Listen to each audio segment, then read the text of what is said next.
জিকির করবা। সেই জিকিরটা কি? আপনি অফিসে কাজ করতেছেন আল্লাহু আল্লাহু, জমিনে চাষ করতেছেন আল্লাহু আল্লাহু না। এই জিকির মানে হলো স্মরণ।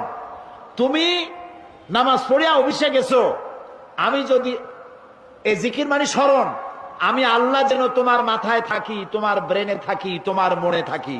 যদি তাই থাকি তাহলে তুমি কলমের খোসা দিয়া তোমার অধীনস্থ ব্যক্তির চাকরি নষ্ট করতে পারবা না।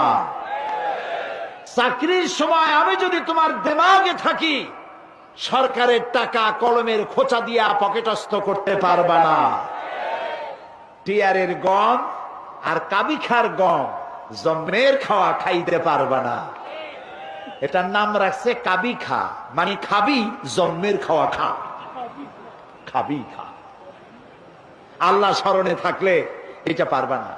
জমিন চাষ করতে গেছো, আমি যেন